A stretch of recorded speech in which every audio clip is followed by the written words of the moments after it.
The story begins with a core idea. In this world, everyone receives a unique skill from a spirit at birth. This skill is sacred to all of humanity and never changes. Uncle Joel, the old man who raised Aaron, would often tell him stories. As an adult, Aaron diligently studied a book on fighting, eager to apply his knowledge. He soon found his chance against a real-life, dragon-like monster that thrashed wildly through a room. The creature was ultimately defeated by his acquaintance Zack, a talented swordsman and the leader of an S-rank party. Aaron thanked him for his help as Zack sheathed his sword. Zack then called the rest of the group, explaining they could maintain their S-rank if they defeated the boss. He chanted, "Victory lies in crushing the weak. The group needs to use their skills to their full potential." The skills he referred to were these very gifts, bestowed by spirits and unique to each individual. These skills were integral to every person's life, often determining their profession or lifestyle. Triumph was one officially recognized S-rank party, where elite monster hunters and S-rank adventurers gathered. Zack himself was exceptional, with a personal record of taking down an S-rank monster, a fearsome griffin. Aaron's party boasted several talented individuals.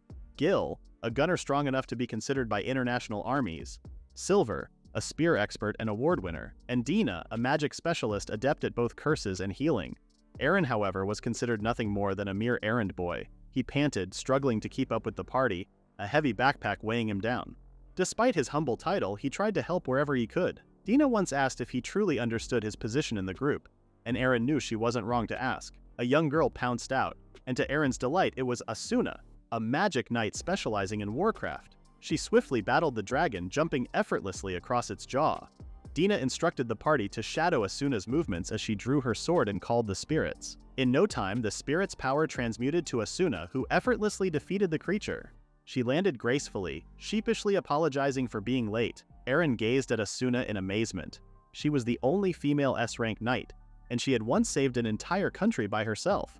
The reason Aaron was even there was because of a promise he had made to Asuna. It turned out that Aaron's grandfather, a person who meant a great deal to him, had fallen ill, and Aaron had set off to find a cure. When he faced danger, it was Asuna who saved him. When he told her the reason for his journey, she invited him to join her. Asuna asked Aaron what he would do once he found a cure for his grandfather, and Aaron admitted he hadn't thought that far ahead. Asuna reassured him that he would find something he truly wanted to do. It was no secret that being an errand boy wasn't the nicest job, but Aaron was grateful for the distraction at the time. Despite Aaron staying out of trouble, he still became a victim of some harsh opinions. Zack truly had it in for Aaron, openly admitting he only tolerated him because Asuna had asked him to. But deep down, Zack harbored a desire to deal with Aaron while he could. In that very moment, Aaron was suddenly picked up off the ground despite Asuna yelling at Zack to stop. Zack taunted him, demanding, "What is a tamer, a beastmaster who controls fierce monsters, or a dragon rider who dominates the skies?" Aaron stuttered, mentioning his pet wolf, Ran, and how it would be unsafe to send him into battle. His words only further provoked Zack, who raised his hands, poised to strike. Asuna yelled at Zack to leave Aaron alone, but it was too late. Aaron was thrown to the ground with a thud. As he picked himself up, Aaron heard a strange voice. But before he could pinpoint its origin, Asuna was on her feet ready to attack Zack. She confronted him for acting in a way no leader should simply because of a personal issue with Aaron. She rushed to Aaron's side, apologizing for Zack's behavior, but Aaron had already absorbed Zack's cruel words. He wiped away his tears, vowing not to give up, if he could just finish charging it twice more. The party arrived at the guild dungeon just in time for the Cyclops battle. Aaron felt nothing stronger than the desire to get out of the area. Asuna warned him that the dungeon was dangerous, suggesting he wait behind and perhaps make a map. She explained that while a tamer might not be suited for combat, he possessed skills no one else in the party had. Aaron smiled at her encouraging words, reassuring Asuna he would have the maps ready in time for their return. He called for Ron and together they departed. Aaron smiled, thinking of Asuna. She was the only one who saw him as a valuable party member, never once doubting him. He carefully prepared the maps, knowing the team could use them to navigate the land and avoid monsters. Suddenly, two fighters burst past, looking as though they were running for their lives. Aaron froze, knowing he didn't want to die here, not today. His eyes widened as he realized something must be seriously wrong. It turned out that within the dungeon, the creatures were nothing like the Cyclops the guild had prepared the party to face. These creatures were powerful and strong, barely taking any damage from their strikes. And it was Zack who was panicking the most. Despite being an S-rank adventurer, he was visibly worried. The creatures seemed to be some kind of hybrids, showing no signs of defeat. Aaron, clearly not thinking straight, charged into the dungeon. Asuna yelled at him, and Zack was perplexed as to why the Tamer had decided to join them in their doom. Snapping back to reality, Zack yelled for Dina's help. He took her wand and began a spell paralyzing Eren. Zack didn't care about the consequences of using Eren for his own success. He planned to use poor Eren as bait, ensuring he wouldn't return as a loser. Zack told the team that returning without killing the creature would stain their records. But if they used Eren, they could blame his death as the reason for their retreat. Asuna was shocked by Zack's sickening plan as she knelt beside him. Zack shrugged, smugly stating that it would be better for one Eren boy to die than an S-rank adventurer. His words were enough to disgust Asuna, who refused to follow such a leader. She faced the beast single-handedly, as Eren yelled at her to come back. Zack did nothing but call her dumb, turning to the defenseless Eren to finish him off. Eren begged him to stop, insisting that he would be the decoy and that Zack needed to take Asuna to safety. But Zack smirked, telling Eren that dead weight can struggle all it wants. At the end of the day, it is still worthless. He left Eren paralyzed and alone, knowing Asuna could get seriously hurt because of him. Just as Eren was about to give up, he spotted Asuna battling the monster heroically. She fought on until she was knocked to the ground. She weakly told Eren to run, but he had already crawled his way to her. She urged him to leave, but he knew he couldn't. Remembering her earlier words, tears fell from Eren's eyes as he realized he hadn't done anything yet. As he sobbed, a cloud of smoke appeared, with wings emerging from the mist. Eren moved back, confused by the spectacle. The dust settled, revealing a winged girl. She smiled down at Eren, telling him that she had finally found her master. Eren gazed up in shock. Eren and Asuna realized at that moment that Triumph had abandoned them, and they were left in the dungeon, surrounded by the Cyclops. The winged girl was ecstatic to see Eren, calling him her master as she ascended, thrilled that she had finally hatched. She was the Phoenix, a valued spirit that had been within Eren all this time. With 15 years worth of power stored, she was ready to be in the world. Eren was shocked to find a beautiful Phoenix in his presence, especially one calling him her master. Eren realized that the Phoenix looked very human-like, similar to one in his favorite book, the legendary Spirit Encyclopedia. Eren remembered that a Phoenix was an entity that has healing powers, and is also capable of burning anything to ashes. He was stunned to find that everything he read about actually existed and was embodied in the creature in front of him. Suddenly, Eren remembered the danger he and Asuna were in. He turned to the Phoenix and asked her if he could use her powers. The Phoenix flew towards him, telling him that he still did not realize his true possession. She broke Eren's paralysis, and in no time he was able to move again.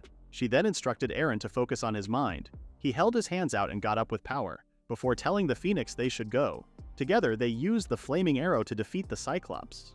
From outside of the dungeon, the party could hear a strange rustling sound. They nervously turned to see what was making the noise. They were shocked to find flames, and not any ordinary flame, but one caused by magic. Did Asuna really do that? They thought that there was no way, and it was definitely the monster's doing. That was a skill that even the mages haven't mastered yet. But it turned out that the flames were not coming from the monsters. Instead, it was the power of the Phoenix, who was holding Eren close as she flew. Eren looked over to see a terrifying amount of monsters, but the Phoenix found the situation to be nothing but awesome. She told Eren that he was a spirit user, and Eren asked if that made him an elemental master. Eren obtained new skills after the event, which was announced by the voice of the Spirit King, the one who oversees and manages all Spiritus. The king announces things like newly obtained skills. Eren listened to the skills he acquired and told the Phoenix sheepishly that he had no idea what they were. But the Phoenix was happy to announce that Eren's entire profession had transformed, from a tamer to a spirit user, a job which was blessed endlessly by spirits. The Phoenix explained that it was actually a power that could be used to change the entire world. Asuna smiled as she heard the news, before embracing him in a warm hug. Not to mention their wounds had completely healed. The Phoenix smiled as she watched over the two, pleased that Eren was able to awaken just in time. She was convinced that Eren would use his power well and in service of something good. Eren needed to get used to his new position as a spirit wielder, a one-of-a-kind class blessed by spirits. His whole identity had changed in a matter of minutes, from beast tamer to spirit wielder. Asuna was stunned by how Eren had changed class, as it was something she had never even heard of before. Usually humans were granted skills by the spirits right after birth, and took on the class best suited to them. Eren was an exception, born with a high spirit within him. Now that the Phoenix had awakened, he could finally become who he was meant to be. Asuna grabbed her friend's shoulders, telling him how big of a deal this was. This meant that Eren could use a range of skills however he wanted. But Eren was clearly overwhelmed by the news. He told Asuna that nothing really felt real. Asuna reminded him that with his powers he had blown up an entire dungeon, and that was something he should be proud of. She stopped fretting and told Eren they should head back to the guild to calm down. More importantly, they needed to report that they had been expelled from Triumph, their former S-rank party. As soon as they arrived, the guild receptionist asked if they were safe. She then broke the news to Eren that his uncle Joel was now in critical condition. Eren froze as he heard the news, but Asuna knew they needed to get moving. Uncle Joel's village was a 3-day journey from the guild. The receptionist explained that the blast earlier had caused delays at the carriage station. Eren looked down. Not only had he failed to find a cure, but it was also because of him that they could not travel. Just as he was about to lose hope, the Phoenix swept him into the air and reassured him that she could get them there on time. She told him about a high-level Phoenix spirit skill and said that Eren should watch and learn. She flapped her wings and they were gone, leaving the receptionist completely confused. In no time, the three landed in Eren's hometown, Denberg village. Eren rushed to his uncle's home and burst through the window. Uncle Joel's carers surrounded his bed, shocked to see Eren had returned. Eren collapsed by his uncle's bedside, telling him he was here. Uncle Joel was the mayor of Denberg and Eren's foster parent. It was clear how much Eren loved his uncle. As the carers looked down in remorse, they quietly told him they had done everything they could. From contacting healers to white mages, nothing had worked. His recovery had seemed impossible. They truly wished they could have saved him. Eren suddenly thought of his new skills and realized what the Phoenix skill was capable of. He had nothing left to lose. He held out his hands and conjured the healing flame as the Phoenix watched closely. To the shock of the carers, Uncle Joel mumbled gently. A moment ago, keeping him alive was nearly impossible, and now he was moving. Eren stopped the spell and held on to his uncle. In no time, Joel rose out of bed. Eren embraced him, asking if he was okay. At that moment, Eren knew his skill was powerful. He had healed the person dearest to him in a matter of seconds. He remembered how he had searched high and low for a cure, but now, with this power, anything seemed possible. He had saved his uncle, just as Asuna had once saved him. After an emotional roller coaster of a day, Eren passed out for a few hours. When he woke up, Phoenix and his uncle were sitting across from his bed. Confused, Eren wondered why he felt so weak. The Phoenix explained that he had overused his magic, which was why he was experiencing such strong side effects. She told him it was something he could work on in the future, but what mattered most was that Uncle Joel was healthy. He was able to move again. Joel smiled as he petted Eren's head, telling him he had heard about the lengths Eren had gone to in search of a cure. He apologized for all the trouble his adopted son had found himself in. Joel took Eren's hand and asked him to stay, admitting he had been worried about him the entire time. Eren knew that even though his father was concerned, he still couldn't believe something like this had actually happened. Eren spent the next few days helping others. He healed a young girl's leg, allowing her to play like a normal child again. The Phoenix would often visit and check in on Eren, who was relieved to finally be able to do what he wanted. But the only question was, what would he do now? Asuna also stayed close by Eren's side. She told him that she had completely recovered from the ordeal in the dungeon. Eren smiled before apologizing for all the trouble he had caused her. Asuna looked into his eyes and asked what was wrong. It was obvious to her that her friend had a lot on his mind. Eren was about to brush off her concern, but he knew he couldn't fool her, especially not Asuna. The Phoenix admitted that she was worried too, particularly because he had a foster parent to care for. Eren finally admitted that he had been thinking about becoming an adventurer, hoping to put his skills to good use. He wanted to save lives. He turned to Asuna and told her that he wanted to be like her one day. Asuna smiled, knowing her friend had finally discovered his purpose. She held up a photograph of a monster wanted in the kingdom and explained that this was his chance to prove himself as an adventurer. Eren took a long look at the poster as Asuna suggested he prove himself worthy of becoming an adventurer. Eren knew it was exactly what he needed to do. As they departed, Asuna warned Eren to be careful of the kobold tracks imprinted on the path. It wasn't long before one made a surprise appearance. Mason stood face to face with the gigantic wolf-like creature, preparing to cast an ice magic spell. Asuna stood with him, ready to attack. She suggested they split up and take the kobolds down individually, then sprinted off to fight. Eren tried to calm himself. He was worried about being left alone, but he reminded himself to think rationally. Kobolds were monsters with strong physical power, so it was better to destroy them before they had the chance to attack. He sprinted toward the monster. Just a few minutes earlier, back at Joel's house, Eren had been asked if he truly wanted to become an adventurer. He knew he could aim for it, especially now that he was a spirit wielder. Joel was worried when he heard his son's plan, fully aware of the dangers involved. Asuna had suggested that Eren start with a simple quest. A few kobolds had been spotted in the nearby forest, and they needed to be taken down. She reassured Joel that as an S-rank adventurer, she would stay by Eren's side. Most importantly, it would give Eren a chance to use his powers. Joel agreed to a deal. If Eren returned safely by sunset, he would allow it. The two agreed to give it a try. Back in the forest, they fought the kobolds heroically. Eren used his skills instinctively, though it was clear he still faced some difficulties. One wolf managed to land a blow first, sending Eren flying.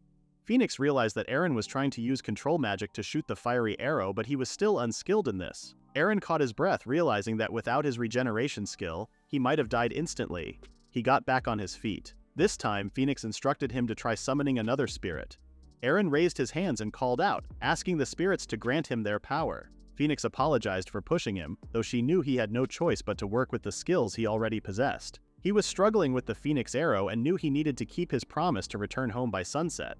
He dodged another strike and triggered his steel shield. What he needed now was a powerful technique, something equal to the flaming arrow that would let him respond instantly to enemy attacks. He continued to struggle against the kobold, and before long his steel shield failed. The kobold laughed, telling Eren that he would destroy him. Phoenix watched from afar and recognized how serious things were becoming. Eren's regeneration was slowing down, and the kobold showed no sign of backing off. She flew over, understanding that while Eren wouldn't die from this, it would be dangerous if he collapsed again. To make matters worse, Asuna was in trouble too. She was struggling to hold back another kobold. It turned out the one she was fighting was the Kobold King, a foe she had never encountered in this region before.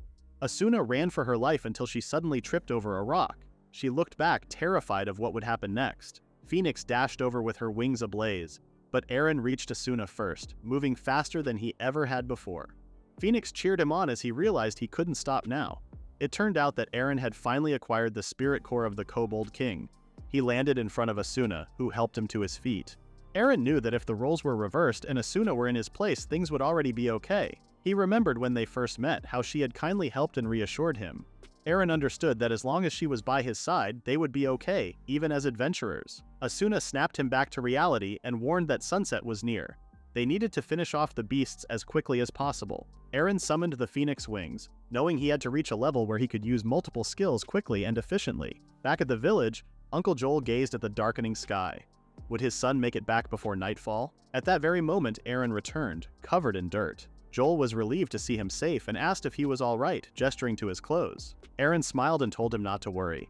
He had carried all the kobold remains using the Phoenix Wings, and Joel was impressed that he had managed to defeat them in such a short time. Although Eren was successful, he was completely exhausted. He explained that he had suppressed all of the Phoenix's human form into something smaller, choosing to place it within the body of a chick, creatively named Phoenix Chick Fur. Asuna turned to Joel and mentioned that even the monsters had helped save her too.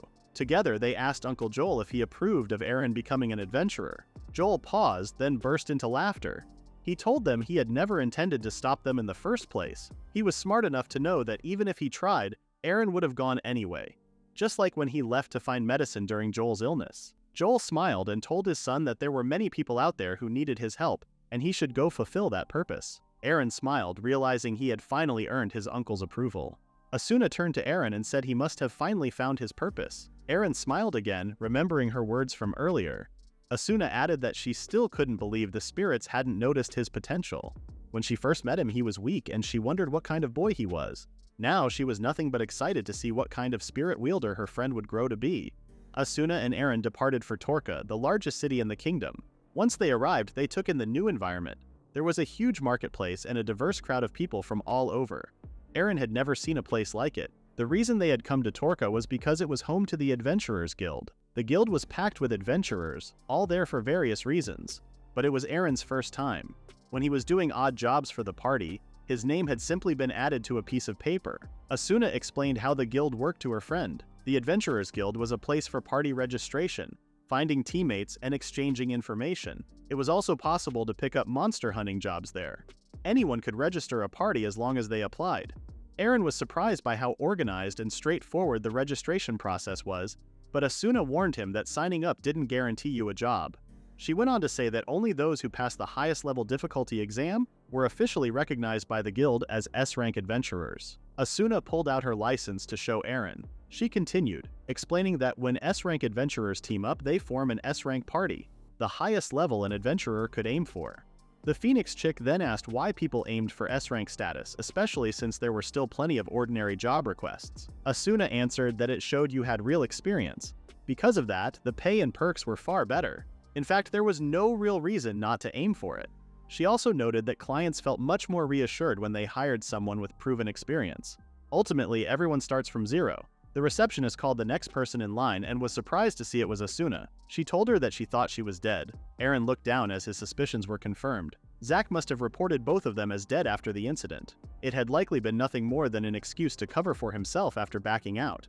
Overcome by anger, Aaron stepped forward and explained everything to the receptionist, who was infuriated to learn that Zack had lied. She suggested they report the situation to the guildmaster immediately. It was completely out of order for Zack to abandon his teammates in the dungeon, let alone file a false report about their deaths. Aaron turned to Asuna and asked her what they should do. Asuna looked away. In that moment, Aaron imagined his friend still embraced by triumph, with Zack watching from the shadows. He shouted her name, proposing that they form their own party, even stronger than Triumph.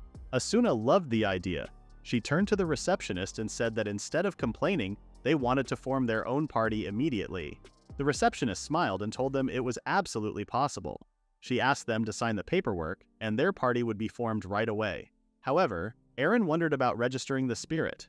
The receptionist explained that they could technically get into trouble for registering a spirit form, but this time, she would let it slide.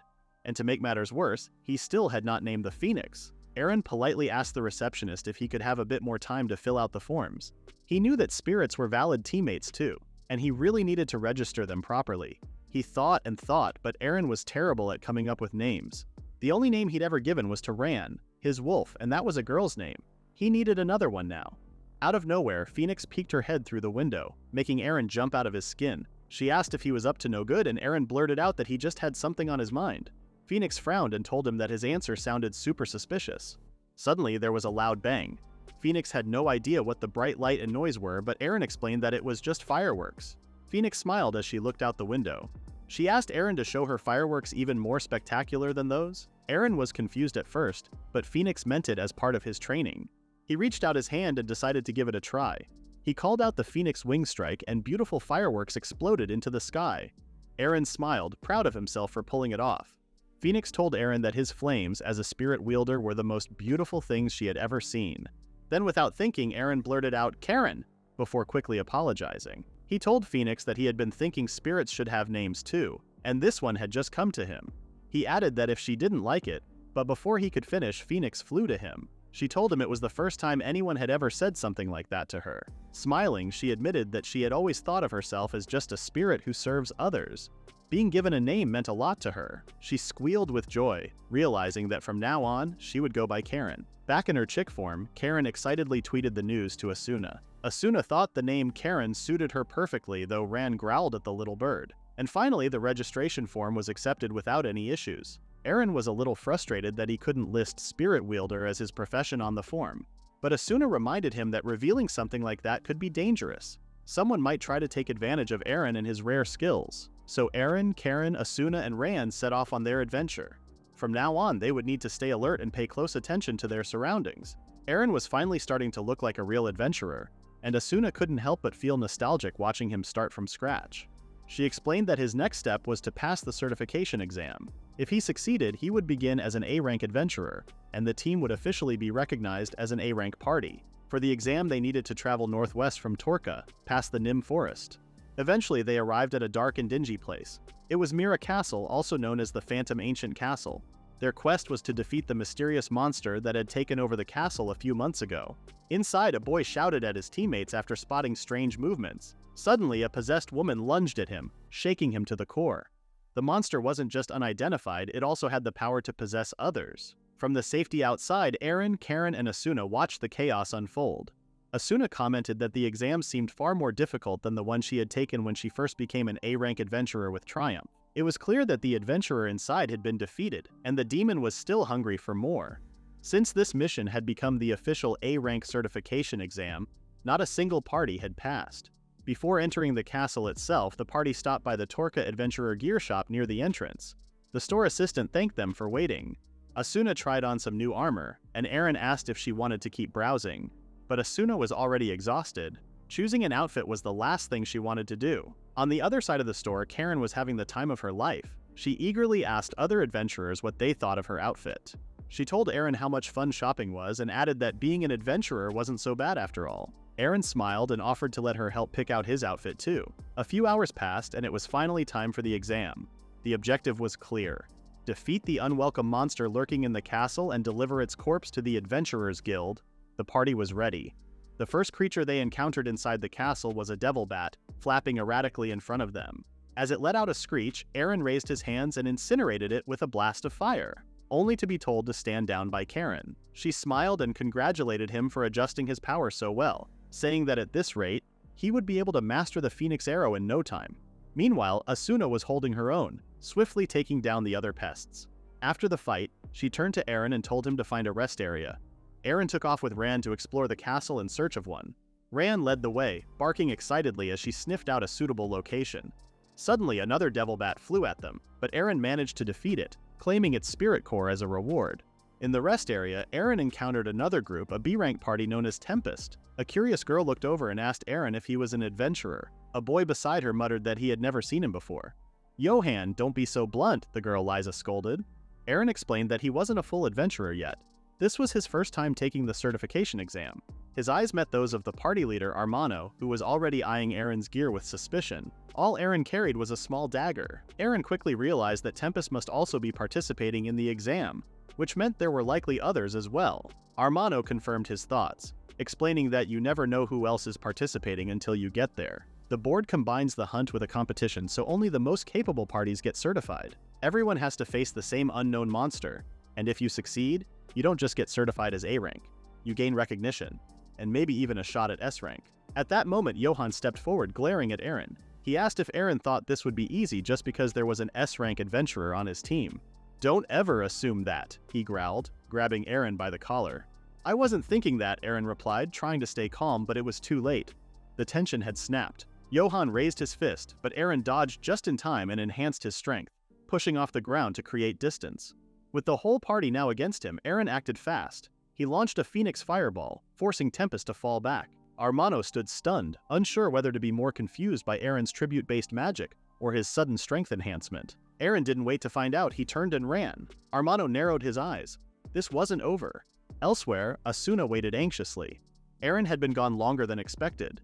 When he finally returned, Karen quickly updated him that there was still no sign of the monster, and no clues to its identity. Asuna was growing frustrated.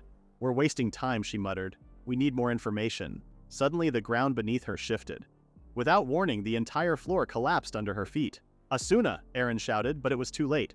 Karen urged him forward. "Go after her. I'll follow." Realizing the danger Asuna could be in, Eren didn't hesitate. He and Ran rushed to find her. Asuna had fallen into a sealed-off section of the castle. Something had grabbed her leg during the fall, but now the path she had taken was completely blocked. Karen caught up and sensed a different kind of magic lingering in the air, something unlike the devil bats they had faced earlier. "This must be the monster's energy," she said grimly. Asuna agreed. "Let's assume this trap was the monster's doing.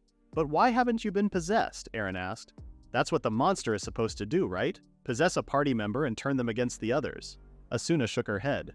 "If it had possessed me, it wouldn't have made me fall through the floor. That's too risky." "No, maybe it doesn't want to reveal itself yet." After they split up again, Eren waited anxiously in the courtyard. A growing sense of unease gnawed at him. Something didn't feel right. They were never usually this late. Suddenly, he felt a tap on his shoulder and turned around to see Asuna. His eyes lit up with relief, but that feeling quickly faded. Something was off. Her presence felt strange and unnatural. He asked if she was okay, telling her he had started to worry. Then he looked around and asked where Karen was. But Asuna remained eerily silent. Without warning, Ran lunged at her, sinking her teeth into Asuna's arm. She let out a cry of pain, but Ran held on tightly. Eren panicked, confused by his companion's sudden aggression. Ran had never attacked Asuna before. Then he saw it. Asuna's injured arm began to shift and twist, fusing into a slimy, unnatural mess. That's when it hit him. Asuna had been possessed, and the monster must have been liquid-based. Eren's heart pounded as he tried to think. He had to find a way to free his friend. He raised his hands to summon his Phoenix Fire, hoping he could burn the entity out without harming her. But as soon as he tried, his power fizzled out. He stumbled back, stunned. Asuna gasped for air, her voice strained. She said she couldn't breathe. Ran didn't let go. She held on tightly, jaws locked around Asuna's leg, her eyes glowing with fierce determination. No longer just an obedient pet, Ran was stepping into a new role, protector. She had always been the one Eren protected, but now it was her turn to return the favor. Suddenly, a burst of blinding white light engulfed the courtyard. The ground trembled slightly as an explosion of spirit energy filled the air. Eren staggered backward, coughing from the dust and debris.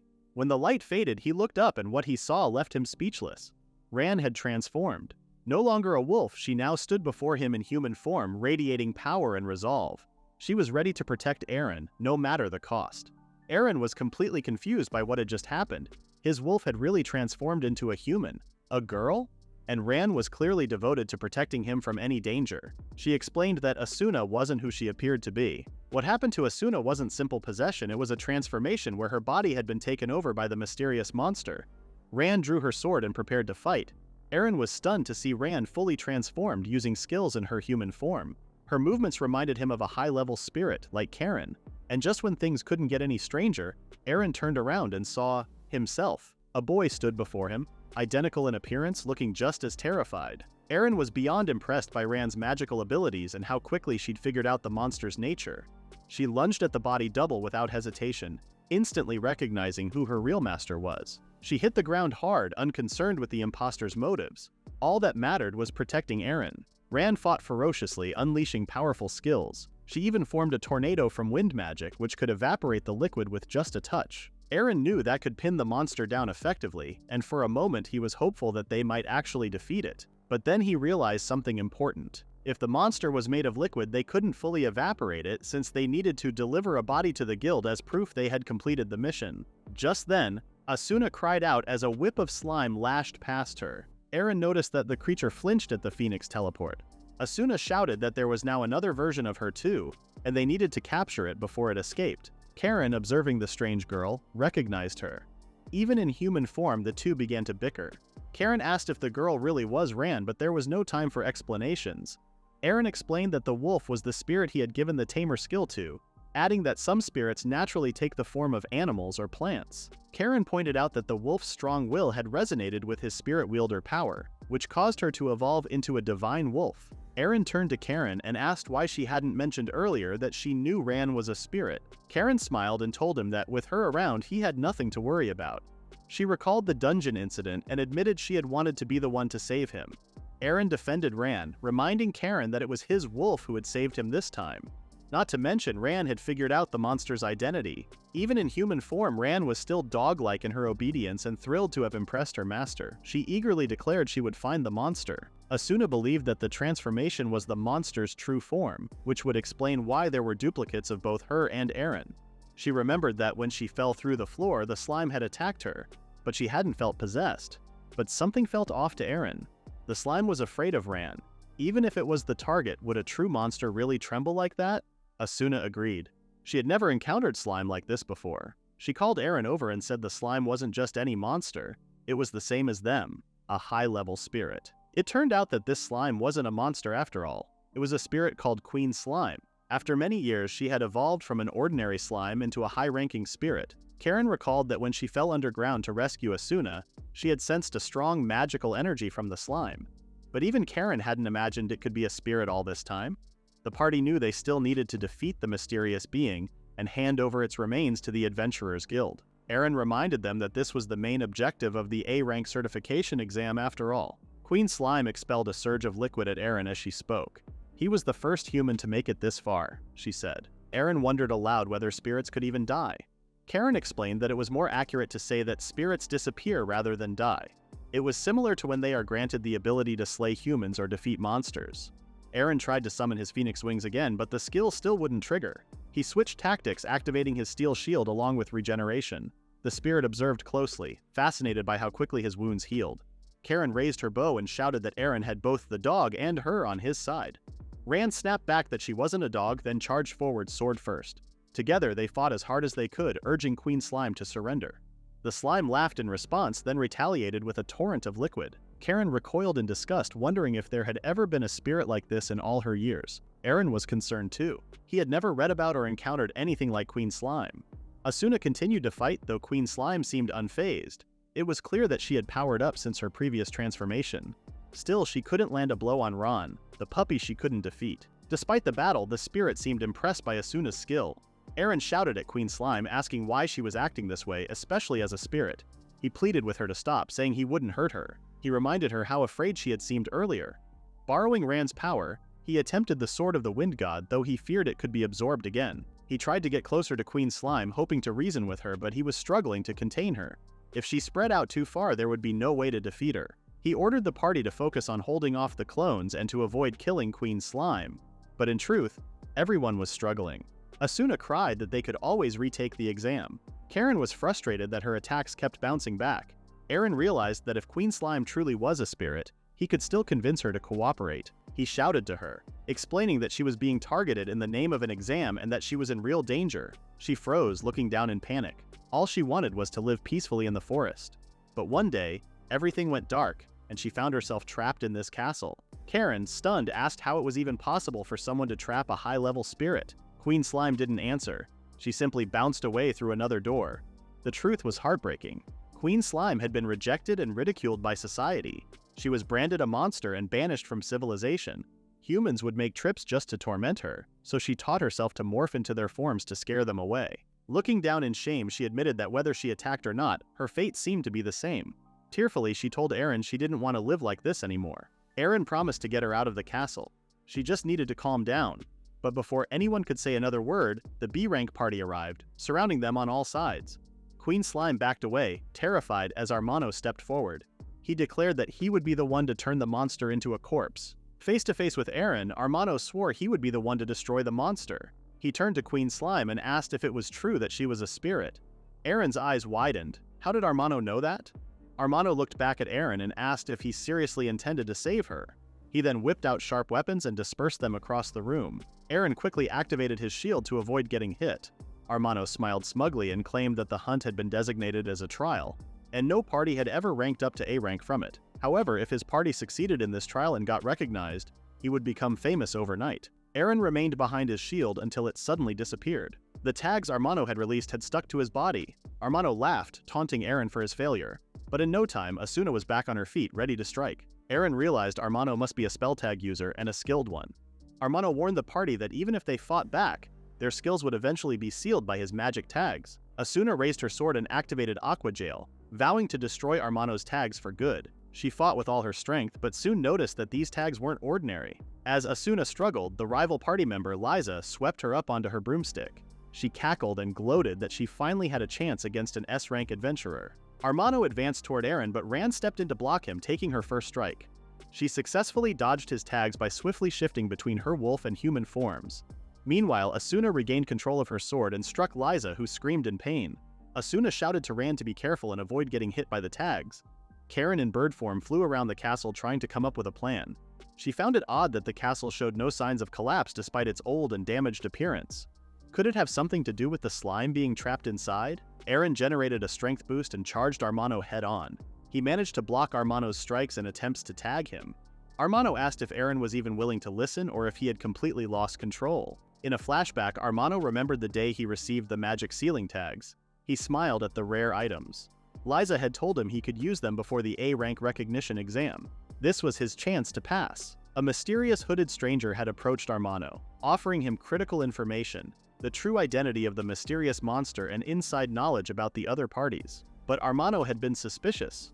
Why would this man tell him any of that? The stranger replied that he knew how badly Armano wanted to succeed, especially because of Armano's past trauma where his childhood friend had been wrongly prosecuted. Armano snapped and demanded to know how the man knew such personal details. The stranger didn't answer. Instead, he handed Armano a magic ceiling tag, an extremely powerful one made with rare magic. The man promised Armano he would reach A rank in no time if he used it. Once he rose in rank, he would have the power to take revenge on those who looked down on him. Armano clenched his fists. He was tempted for his friend's sake. Then the stranger gave him one last instruction: defeat Aaron. Back in the present, Armano showed no signs of giving up. Aaron, overwhelmed and exhausted, was beginning to lose hope. He feared that the spirit had no chance of surviving. Lady Slime was completely terrified, tears streaming down her face. Aaron rushed to finish off Armano, knowing that Lady Slime's body had been sealed with spell tags. This meant it could explode or tear apart at any moment. He demanded that Armano undo them as they battled once more. Armano smiled arrogantly and taunted Aaron, saying a boy who didn't even know how to use his own skills had no chance against him. Aaron warned that if Armano's tags were truly filled with powerful energy, he would use that energy against him. But Armano remained unfazed. He listed off Aaron's abilities: Phoenix Blow, Steel Shield, Strength Boost, and Wind God. He claimed none of it mattered and threatened to seal them all. Aaron knew he was in serious danger. Armano's tags were storing huge amounts of energy, enough to destroy him. But then he realized that spirit users could channel multiple forms of magic. He figured out that he could redirect the magic from the tags stuck to him and store even more magical power within them. Armano snickered and asked Aaron if the tags were burning yet. He muttered that whether spirit or human, it didn't matter. Even if he had to sacrifice Aaron to become A rank, he would do it. At that moment, Aaron pulled out the Phoenix arrow, knowing it was now or never. In a matter of seconds, he unleashed it and caused a massive explosion that rocked the entire area. The blast was so loud that everyone stopped to see what had happened. Armano collapsed, completely defeated. Aaron rushed over to Queen Slime, who was still crying. He gently reassured her that it was safe now. Even Karen grew emotional at the moment. Aaron turned to Karen and asked if she could use Phoenix Teleport to get everyone out of the castle. She nodded and flew off to prepare it. Then Aaron turned back to Queen Slime, reminding her of the promise he'd made to get her out of there. Queen Slime was speechless. A human was really helping her? And in that very moment, Aaron obtained the spirit core of the gluttonous princess. At the Torka Adventurers Guild, participants gathered excitedly upon hearing the news that a party had passed the A-rank certification exam. They chattered about who it was that had tamed the monster, and Asuna's name could be heard among the murmurs. The adventurers mentioned how the girl from Triumph was the one responsible. Armano's group had returned safely via the teleportation wings of the Immortal Phoenix, along with Aaron's party. Aaron looked around, shocked to see that so many people had turned up. After defeating Armano, Aaron tried to figure out a way to get Slime out of the castle. They braced themselves for a challenge, but fortunately they managed to bring her out with no trouble at all. Slime let Aaron know that whenever she had tried to escape before, she was always pushed back, making Aaron believe she had been under some form of spiritual binding that kept her confined to the castle. He turned to the girl to ask what she wanted to do now that she was free, remembering how she used to live in a forest. But Slime looked at Aaron with a smile before telling him that she wanted to join him. She pleaded with him to let her stay, but Aaron was hesitant. He wondered if the guild would accept a report that simply stated the Slime was angry because she couldn't escape. Slime was shocked to see so many humans clearly still traumatized by what she had endured. As they walked, Armano kept giving them dirty looks. When the receptionist asked Armano if his party had congratulated Aaron for taming the Slime, she was rudely told to shut up by the saucy adventurer. It seemed Armano just couldn't let it go. The last thing Aaron needed to do was confirm his success with the guildmaster. Unfortunately, the guildmaster was out of office, and they were instructed by the receptionist to return in the evening, so the party walked off. But Karen had one more thing she needed to bring up to the guild. She explained that the old castle was just an ordinary fortress, yet it hadn't collapsed despite hosting numerous powerful spells. And how was a high-class spirit like Slime imprisoned? It would take someone truly powerful to accomplish that. They wondered if the entire exam had been a setup. The party agreed to return to the castle and investigate. Asuna suggested that they let Aaron rest for a while before taking on any more quests. In Torka's central district, Slime excitedly looked around the town center, fascinated by the food. She tried tea, cake, and sandwiches, and was beyond impressed with all of them. It was unlike anything she had ever experienced. Aaron was pleased to see her happy, though ironically, he knew there was no way he would be getting his A-rank certification this time, especially since he was meant to have slain the spirit. But Aaron was more than happy that he had saved her instead. Aaron suggested that he and Slime come up with a name for her, especially since she was staying with him. He proposed Abigail, thinking it would be a perfectly fitting name. He explained that it was the name of a strong warrior Slime from years ago. His grandpa had told him stories about her. Everyone had made fun of her at first, but she turned out to be the only one capable of commanding slimes. Slime loved her new name and laughed with excitement. She insisted that she would be the one to protect Aaron. Aaron thanked her for her kind words and smiled, but moments later he heard a strange voice from behind. Armano seemingly appeared out of nowhere, interested in talking to Aaron, as Abigail hid behind him. Aaron guessed that Armano had remained quiet in the guild because there were others around. He followed his rival to a quieter spot, where Armano turned around and bowed to both Aaron and Abigail, offering an apology. He admitted that he had known Abigail was suffering, but still saw her as a target and acted selfishly. Despite Aaron's lingering anger, Armano continued, explaining that his party, Tempest, was made up of his childhood friends. He came from a distinguished family of arcana casters and had always been treated favorably, even in his village. But his two friends were the complete opposite, born into poverty and driven by ambition. Armano explained that they had just been kids with the same dream who hit it off, and that's all it was meant to be. He spoke of the challenges they faced, how they were ridiculed by others for their commoner background. Then, an incident occurred that left one of his friends badly hurt. From that day forward, Armano made up his mind. He swore he would make them an S-rank party no matter what. As long as he could achieve that, he didn't care what happened to Abigail. Aaron began to feel sympathy for Armano, admitting that they too had only taken the exam for certification. But even so, Aaron said, he still knew right from wrong, and he couldn't bring himself to abandon Abigail. He then asked how Armano had found out that Abigail was a spirit. Armano explained that he had been told by a talisman. At first, he couldn't believe it either. He had never seen a spirit that could grant skills to humans. But after seeing a bird and a wolf use the same kind of power during a transformation, it started to make sense. Eren appeared somewhat understanding of Armano's situation. When Armano extended his hand, Eren took it and shook it confidently. They introduced themselves properly, and Eren asked what other techniques an arcana caster could use. Armano explained that he primarily used talismans. Eren, clearly intrigued, asked if Armano could teach him how he made his barrier so resistant. Armano smiled before asking what class Eren belonged to. When Eren told him he was a Tamer, Armano chuckled and said there was no way a Tamer like Eren should exist. He then warned Eren to be careful, because the same person who had given him the demon sealing talisman and told him about the spirit had also hired him to defeat Eren. Eren, of course, was shaken by the revelation, but Armano said he needed to return to his team and suggested they meet again at the Adventurers Guild in the evening. Meanwhile, Armano reunited with his party as they wandered through a plain land. His teammates commented that they were getting a little too far from Torka and couldn't afford to fall behind Eren and his group. Determined to reach A rank this time, they raced off together. But out of nowhere, the party was ambushed, and one of Armano's teammates was slain right in front of him. Liza and Armano stood ready to defend themselves. The stranger had seemingly appeared out of nowhere and killed Johan in an instant. Armano shouted, demanding to know why the stranger was attacking them. Liza began to cry, clearly terrified after witnessing Johan's fall. Armano pressed on, knowing he would be finished if the stranger's powerful blade struck him. He erected a barrier, focused entirely on getting Liza out of this mess alive. But Liza, deeply worried for her teammate, refused to abandon him despite his desperate pleas for her to alert the guild. Finally, Liza began to run, instructed to take care of Tempest as well. She turned back and shouted that Armano could do it, even as he struggled to hold the figure back for a moment longer. But the stranger eventually overpowered him and forced Armano to his knees. Still, Armano clung to a philosophy that a noble sacrifice was worthwhile if it allowed even one comrade to escape. The stranger, revealing herself to be a woman with long, light hair, asked why he had lost to Eren, and then Armano understood it was the talisman. The woman told him that it was a shame how things turned out, but thanks to him, this elemental master had acquired yet another skill. She tied Armano up and began to lecture him. With no other choice, he listened closely. She spoke of how she had once believed they could have reached A rank together, perhaps even become rivals. But now, she said, their deaths would serve as essential nourishment for this elemental master. Meanwhile, Liza sprinted back toward town, desperately searching for help. She eventually found Eren in the streets and begged him to come. Time was running out for Armano, still bound and at the mercy of the mysterious woman. She told him she would listen to his final words. Armano, defiant, told her that Eren would be the one to despise her the most. He continued with quiet confidence, saying, "You don't get to decide if we become your fodder. That decision is ours to make." And then the decision was made. The skill transfer began. The girl was shocked by Armano's decision to transfer skills.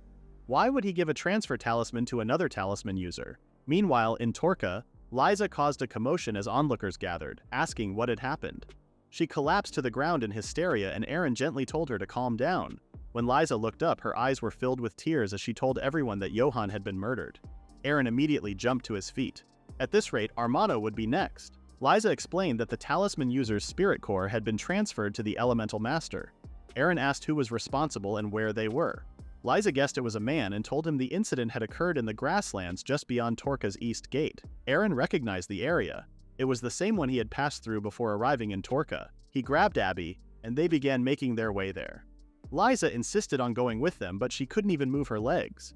Eren called back, telling her to report everything to the guild instead. As he ran, Eren activated the great wings of the phoenix, which swept him off his feet. He shot across the landscape with the speed of lightning, heading toward the grasslands in search of the enemy. When he landed, he could sense Armano's magical power coming from a specific direction. He told Abby to follow carefully. Then he sensed two sources of magical energy.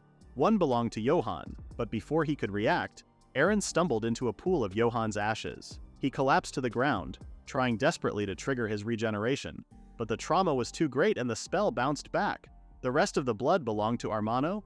He lay there trembling and knew with absolute certainty he would never forgive the one responsible. Eren returned to the Adventurers Guild, walking slowly up to Liza.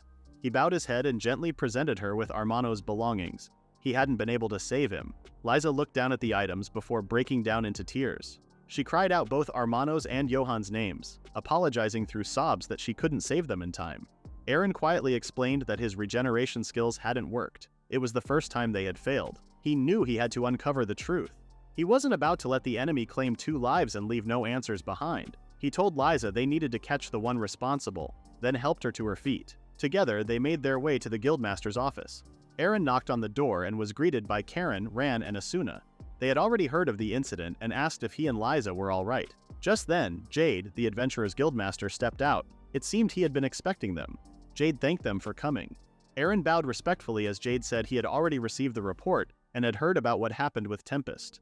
He asked Eren to give his account. Eren began explaining what had happened to Johan and Armano. He told the guildmaster that he had gone to the plains, followed their magical signatures, and found only their ashes. Jade examined the ashes as Liza wept. Asuna stepped forward and gently reassured Liza that if she hadn't returned, they might never have found the evidence at all. Asuna also reported her concerns about the old castle. When she journeyed back to it, the entire structure was gone, reduced to ash. Eren was stunned to hear that the castle had vanished. Jade then asked Liza to tell her side of the story. He recalled that she said they had been walking across the plains when they heard a sound from behind. When they turned around, Johan had already vanished, reduced to ash. Liza nodded. Jade asked if the attacker was a man and whether she remembered any other details. Liza responded that he had black hair, appeared older, and carried something resembling a spear. Then Jade held up a photograph and asked if she recognized the man in it. Liza immediately pointed him out. It was the man who had attacked them. It turned out the attacker was Sir Silver of Triumph. Someone Asuna knew well. She was shocked. Silver shouldn't have had any connection to Tempest. And more importantly, he was a spearman. Asuna had never heard of a spearman being capable of turning someone to ash. Jade admitted that ever since Triumph had filed a fake report of Eren and Asuna's deaths, he had been investigating them. One by one, every last member of Triumph had vanished without a trace. That was why he had the ash. It had been collected from a street where all inhabitants had mysteriously disappeared. Jade needed an adventurer to investigate 3 key concerns and determine if they were connected. Eren stepped forward and suggested that his party take the mission, but Jade hesitated. He insisted that Eren was still just a kid and the mission was too dangerous. Eren explained that it was Armano who had first told him about the spirits, and that Armano had been hired to harm him. This revelation took Jade by surprise. Eren went on to say that Armano had received a magic sealing talisman, which explained why his seal had been so powerful. He then recalled Armano's final words, that the stranger was disguised beneath a cloak, and their identity couldn't be discovered. But of course, Eren had defeated Armano. That, he realized, could be the reason Tempest was targeted afterward. Eren offered a theory. If Silver had no personal reason to attack Tempest, then perhaps the client and Silver were connected. That meant the true target was him. The room fell silent as everyone pieced it together. All signs pointed to one truth. Eren was the real target all along. Ran stepped forward without hesitation. She vowed to find the person responsible and destroy them. Karen scolded Ran for transforming at such an awkward moment. Jade, deep in thought, finally admitted he had been wondering about something ever since he received the report from Eren's certification exam. It wasn't just the incident that bothered him, it was Eren's class. During the A-rank certification exam, Eren had tamed a variant slime that was believed to be a monster. Before that, he had only tamed a wolf while working as a former handyman for Triumph. So how had he developed his skills so quickly? Eren realized he couldn't keep it a secret any longer. He had already planned to report it to the guildmaster. Turning to Karen, Ran, and Abigail, he asked them to reveal their humanoid forms, and they did so. Eren then told Jade the truth. This was possible because he was a spirit user. Inside the office, Eren explained everything. He spoke about how he had gone from being a tamer to a spirit user, and about the existence of high-class spirits. Jade was clearly amazed by the story, though he gently told Eren that he should have come to him sooner. Still, he showed understanding. It might have been dangerous for Eren to share that kind of information earlier. Everything began to make sense to Jade, and he was glad to accept Eren. But Liza was surprised at how quickly Eren agreed to take on the mission, especially after she had witnessed the tragedy with her own party. Eren reassured her that he wasn't afraid. Standing by and doing nothing felt worse than facing the danger head-on. And if he really was the one being targeted, then he had to take action. Liza, still overwhelmed with guilt for leaving her comrades behind, asked if she could join the quest as well. However, the guildmaster was hesitant to let someone so young and inexperienced get involved. But Liza was determined. She remembered how Armano had given her a chance, and now she wanted to use that chance to honor him and Johan. Eren promised that he would ensure Liza's safe return to the guild. He swore to uncover the truth no matter what. In that moment, the guildmaster granted Eren a provisional A-rank adventurer certification, provided he cooperated with the guild. Eren was overwhelmed with joy that Jade believed in him. Jade then announced that he would entrust the entire party with the investigation. If they captured Silver or any remaining Triumph members, They were to bring them back to the guild alive. He instructed the party to gather at the north gate of Torca the following morning. The meeting was dismissed and the party knew it was time to begin preparing. Back in town, Asuna asked Eren whether he had been granted the skill of an arcana caster. Eren explained that the talisman Armano had used was a family heirloom. It looked like a blank sheet of paper on both sides, and didn't appear to be anything special, but it worked so long as it belonged to the user. Asuna asked to borrow it for a while, explaining that she needed to look for something. She urged the others to continue preparing for the upcoming expedition. Meanwhile, Ran asked Eren if it was really okay to buy so many items. Eren assured her that Abby had enough storage space. He went to pay while Abby and Ran stayed behind. The two introduced themselves properly and laughed about how Eren had named them both. As Eren paid for the items, he couldn't stop thinking about the ashes. Out of the corner of his eye, he saw Ran tossing Abby around in her mouth, scolding her to behave. The next day, the party gathered at the north gate of Torca. They all looked tired from the emotional events of the day before. Liza came to see them off, and Eren walked up to check if she was all right. Suddenly, a stranger jumped in front of him, ready to strike. Eren stumbled back but managed to draw his sword just in time. The stranger scolded him, saying he was slow and unprepared for combat. He told Eren that although he might have the ultimate power of a spirit user, he still lacked the experience to use it properly. Eren was completely defeated by the stranger, who coldly told him he stood no chance against Silver. Ran bolted to her master's defense using the power of wind. The stranger turned on her as well, criticizing her for rushing in without a moment's hesitation. With ease, he flicked her aside, advising her to better understand her own abilities. A cloud of smoke erupted around them as the stranger asked the party what they would do in such a situation. Liza coughed while Karen shouted, demanding to know what the mysterious gas was. The stranger scolded Eren again for putting too much faith in Ran's sense of smell, as she struggled to come up with a new plan. Who was this guy? Asuna told Ran to calm down, watching her growl at the stranger. She then asked him directly if he was the one assigned to accompany them on the investigation. The stranger nodded and replied that it had been a while since he last saw her. Karen looked at Asuna in surprise and asked if she actually knew who this intense man was. Asuna smiled and introduced him as Lucas, another S-rank adventurer who usually worked solo. Eren asked Lucas what his profession was, and Lucas responded that he was a sword saint. Both Liza and Eren winced at the title. Asuna added that Lucas was also the man who had mentored Zack, which caused Eren to break into a cold sweat. Still, he knew he had to swallow his pride. He was doing this for Johan and Armano, and despite his harsh tone, Lucas was offering helpful advice. Lucas told the group that he had already been briefed by the guildmaster and with that proposed a plan. Eren, Liza, and Abigail would accompany him, while Karen and Ran would go with Asuna. Ron shrieked at the suggestion. This stranger had just attacked her master and now he wanted to split the group? But it was clear Lucas didn't value anyone's opinion but his own. He explained that he had access to specific information about the quest and splitting up was necessary to follow multiple leads. Ran wasn't having it. She still remembered how Zack had once abandoned his comrades without hesitation. How could she be expected to trust his mentor? Lucas growled back, warning her to comply or he would be the one to put her in her place. Ron was clearly upset, but Lucas reassured her that he didn't abandon his allies halfway. It was hard to hear, but deep down, she knew the mentor was right. Eren placed a comforting hand on Ran's shoulder and told her everything would be all right. Abby also stepped in to help, handing Ran a small toy and explaining that she had spent the last few days shadowing Eren. She wanted to help him in any way she could. Liza, motivated by the memory of Armano, was determined to prevent another tragedy. Ran looked at Abby, realizing that the little one was beginning to mimic many of their behaviors. Was she changing? Evolving? Ran smiled and told Abby she would be assigning her homework as the party's youngest member. She asked Abby to hold out her hands and listen carefully. Protect Eren the best you can, she said, and try to complete the investigation. As a fellow high spirit, Ran knew she had no choice but to trust Abby. Besides, her abilities could prove invaluable. Do you think you can do it? Ran asked. I can, Abby answered confidently. Ran smiled, letting Abby know that she was counting on her. Eren then told Abby it was time to go. Asuna thanked Ran for her support. The party was focused, determined, and united. They were ready to capture the enemy and uncover the truth behind the growing chain of mysterious incidents. So it was confirmed. The investigation was open to find Silver of the party Triumph, and any other missing members who might appear. They also sought to uncover what had happened in the town of Rochelle, where the residents had mysteriously turned to ash. Karen, Ran, and Asuna formed the first team, while Eren, Abigail, Liza, and Lucas made up the second. Once a day at 6 p.m., Eren would teleport to Asuna's team to share information and deliver supplies. Asuna's team began the investigation in Rochelle. They gathered as much information as they could, but one piece stood out. Merchants passing through the Neva forest had started seeing clumps of ash scattered along their route. It was unclear if the ash came from humans, monsters, or even inanimate objects like an old castle. The merchants believed someone with the ability to turn things into ash was occupying the forest. Aaron's team arrived in the forest and quickly began to suspect that it was Silver who had turned Tempest to ash. They knew that capturing the person responsible would be their first real chance at solving the mystery.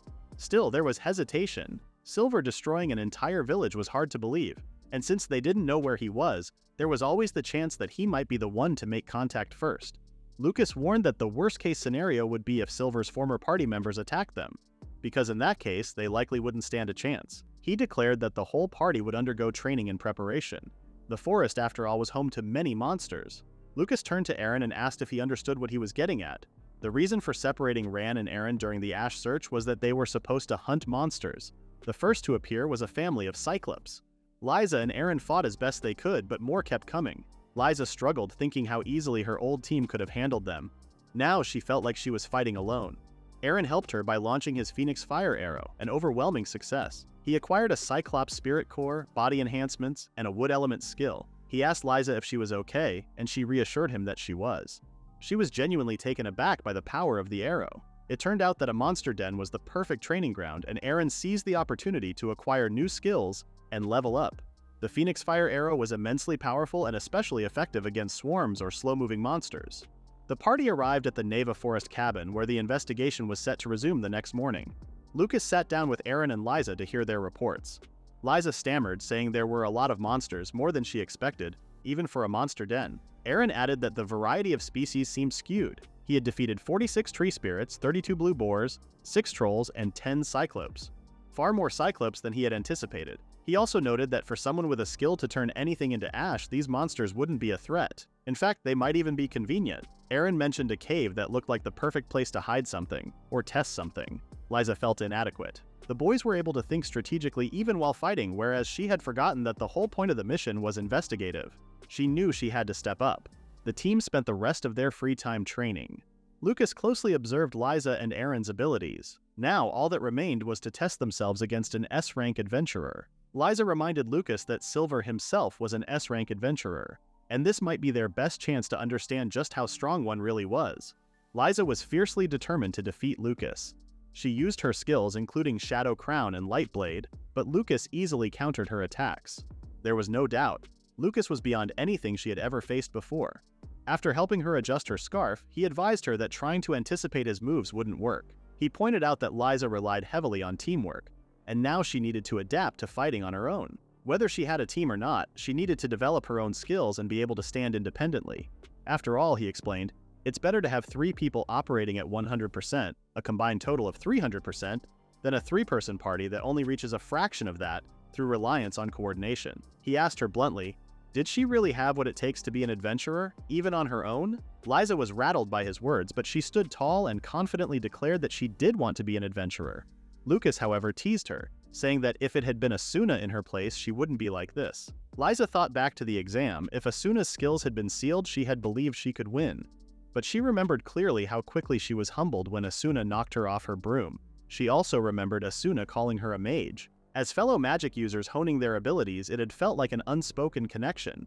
But no matter what skills she had, Liza realized she needed to be prepared for any kind of situation. Otherwise, she would always be in danger. Her heart sank. She knew deep down she was still struggling without Armano or Johan. Aaron, however, quickly stepped in to support her, promising that they would uncover the truth behind their deaths. Lucas observed them closely. Aaron and Liza were the same age, but their reactions couldn't be more different. Liza's emotional response was expected, but Aaron was calm, not scared, not hesitant. Beyond the pain of losing his comrades, there was something else fueling his resolve. Something deep. It made him ideal for fighting monsters. But what else did it mean? Aaron continued practicing with his Phoenix Fire Arrow, but Lucas scolded him. If his opponent was an S-rank adventurer with experience, knowledge, and raw physical power, then timing was everything. Otherwise, the arrow could simply be dodged. Aaron quickly realized this challenge. He couldn't even find an opening to fire. Lucas dodged his attacks with ease, and Aaron's stamina was draining fast. Aaron tried the Tree Spirit skill. Lucas evaded it. Then he used Phoenix Wingbeat to force Lucas back. Finally, he tested a new ability, the Arcana Caster skill, which summoned a magical barrier. Liza's eyes widened. Was that Armano's barrier? She remembered how Aaron had once wanted to buy an Arcana caster's talisman, and she had been the one to tell him where to get it. Armano had used one too, but it had taken Armano months to master that technique. The fighting style Aaron was developing was powerful but extremely draining. As he battled, he suddenly felt Zack's aura radiating through Lucas. Lucas realized that Aaron's drive didn't just come from the unforgivable loss of his comrades. It came from the time he had spent as a gopher, quietly observing, learning, internalizing their spirit. There was nothing wrong with that. Lucas understood. An adventurer must always hunger for more if they wish to reach their full potential. And with that, he offered Aaron an encouraging grin and cheered him on. "Come on," he said, "show me you can beat me." Lucas was fully supportive of Aaron pushing himself to reach his full potential. The two fought on, this time against each other, each driven by a shared passion to uncover the truth behind the mystery. Eventually, Aaron's magical barrier gave in. Lucas pointed out that he could feel Aaron's magic being drained through his sword. Normally, the Wind God's sword could probably cut Aaron's own blade in two. During the certification exam, Lucas had used a magic ceiling tag to allow his magic to swell to dangerous levels. But now, the opposite was happening. The more magic Aaron used, the greater Lucas's advantage. Lucas asked if Aaron was planning to sheath his sword and fire a phoenix arrow instead. But Aaron stood his ground, activating his body enhancement ability. Lucas watched closely, wondering if those flames truly originated from the Wind God's sword. Before they could continue, both heard an angry voice yelling at them. Karen burst in, clearly frustrated. She scolded them. It was already past 6 p.m. and she had been worried about why they hadn't shown up for the meeting. Lucas looked down and realized his sword was warped, and there was a burn on his hand. He turned to Karen and asked if everything was all right with her group. She didn't respond. It was obvious that she had just been worried about Lucas. Meanwhile, with the other team, Ran walked quietly beside Asuna through the forest, hoping to find some clue. Asuna couldn't help but wonder how Aaron and the others were doing. Anxiety crept in. Was it really okay to show them? The town of Rochelle was isolated, surrounded by dense forest, with no nearby towns or villages. Karen had thought it best for Aaron to see it for himself, while Asuna and the wolf familiar scouted the perimeter. The wolf's investigation confirmed their worst fear. The village was filled with the remains of both humans and animals. When Aaron arrived, he gulped at the sight of the wasteland. The guildmaster had warned him, but the devastation was far worse than he had anticipated. He couldn't believe that one person could have caused such destruction. Liza's expression suddenly darkened. Aaron noticed and called out to her, concerned, but she didn't respond. Instead, Liza felt a sudden pull, an intuition guiding her toward a nearby home. Inside, she saw a table set with half-eaten food. It looked as if the family had been there just moments ago. Suddenly, a voice echoed in her ears. "Hurry up or it'll get cold." A flashback hit her. She was back with Armano and Johan, the three of them eating dinner together. She imagined what life would be like if things had stayed normal. They would be there with her, just like always. They should be here, she thought. Back then, if she had possessed the overwhelming power of Aaron, or the courage to fight back like Asuna, maybe she could have stopped it. Maybe she could have killed the one responsible for her family's deaths. Tears welled up in her eyes. Why? Why would someone do this? They hadn't done anything to him. This was not the kind of thing an S-rank adventurer should be capable of. S-rank adventurers were meant to be symbols of strength, admired by all who saw them. They were supposed to be the ideal all others aspired to. But whoever did this was something else entirely. Liza knew she would never forget this feeling for the rest of her life. Aaron came to check on her, sensing something was wrong. Liza confessed that she wanted the ones responsible to suffer just as much as she had. She hesitated, wondering if Aaron would try to talk her out of it. "Are you going to say I shouldn't kill them?" she asked. "That a life filled with hatred is nothing but a miserable one?" But Aaron didn't flinch. "Your childhood friends were murdered," he said quietly. "Wanting to kill the one responsible is only natural. When it comes to fuel for getting stronger, there's no such thing as good or evil." Liza already understood that the goal was to capture the perpetrators alive and uncover the truth, but that didn't mean her anger had to disappear. She turned to Aaron, her voice steady. "Tell me everything, about every single member of Triumph." She remembered how Lucas had seen something in Zack. That meant Aaron must remember the details, fighting styles, behavior, habits, anything that could give them an edge. Aaron reached into his bag and placed something into Liza's hands. A detailed record of Triumph's battle history and member characteristics. "I don't know how helpful it'll be," he said, "but I want you to have it, so that next time you don't hesitate." Liza looked down at the records, then back at Aaron. "I won't," she said. "Not anymore." The group returned to the Niva Forest cabin. Lucas noticed the determination in both Liza and Aaron and appreciated their renewed focus. He gave Liza specific advice. She needed to analyze her opponent's movements more carefully and anticipate their attacks. She had powerful light and dark attribute magic, along with enhancement skills, abilities she couldn't afford to let go to waste. As for Aaron, Lucas told him to keep acquiring and mastering as many skills as possible, especially his SSS rank skill. He had to learn to control its overwhelming power. The rest, Lucas said, they would have to figure out for themselves. The Phoenix Flame now surrounded the Wind God's sword, allowing for a more flexible combat style than relying solely on flaming arrows. Against skilled adventurers capable of dodging, using the sword directly might be even more effective. Lucas, notably, had not used a single attack skill from his Sword Saint class. It seemed he didn't yet see Aaron as someone who required that level of effort. That didn't stop Aaron. He continued to train with everything he had, determined to grow stronger. Liza matched his intensity, giving her all in battle against the Cyclopes. As they moved deeper into the Dorset region, cries for help rang out through the trees. There were still survivors. Liza rushed forward, kneeling beside the first one they found. The man was barely conscious. He looked up at her and pleaded, "Please, go find the others. They're still out there." "Where?" Liza asked quickly. "In front of the cave," he whispered. Liza and Abby agreed to bring the injured man back to the cabin for treatment. Meanwhile, Lucas and Aaron sprinted off toward the cave. Then Aaron stopped. He stood frozen, eyes wide with shock at what he saw ahead. Aaron was presented with the first monster he needed to overcome. This time it was one he found familiar. It was a subspecies of the Cyclops he had encountered in the dungeon. He studied the creature. It looked slightly different from the ones he had fought before. Aaron watched as the Cyclops targeted an abandoned carriage. The horses scattered in fear, but one wasn't fast enough. The monster turned it to ash. Then another voice cried out. A man limped toward Aaron, completely helpless. Lucas joined the fight, helping Aaron confront the fierce Cyclops. He pointed out that its movements had slowed significantly. Aaron struck the beast and it reeled back in pain, but the blow wasn't fatal, just as Lucas had suspected. Before the group left Torca, Jade had warned Lucas that the dungeon boss was believed to be a Cyclops, but what they found there had been unexpected, an entirely unfamiliar species. And they hadn't come alone. The Cyclops had moved in a pack. None of their usual attacks had worked. Eventually, through coordinated effort and the power of the Phoenix's flaming arrow, they had brought the beast down. The spirit core of the Cyclops subspecies was secured. Lucas gave Aaron a glance of approval before they turned back. Meanwhile, Liza and Abby were leading the villagers toward the forest entrance. Their priority was getting the injured to safety. They feared running into more monsters, but Liza stayed confident. They would make it. She reassured herself that nothing mattered more than protecting the people now. Then came a sudden strange sound. Liza gasped. The trees were turning to ash, and something hit her. It looked like bullet casings. She recognized them immediately. Silver had always preferred using strange, custom-made weapons, black market guns, far more advanced than the typical types found across the region. As Liza began to fall, her thoughts flickered back. She remembered one key thing about those weapons. They could fire in rapid succession. That is the end of the recap at chapter 15.3. Please read the pinned comment about the next part.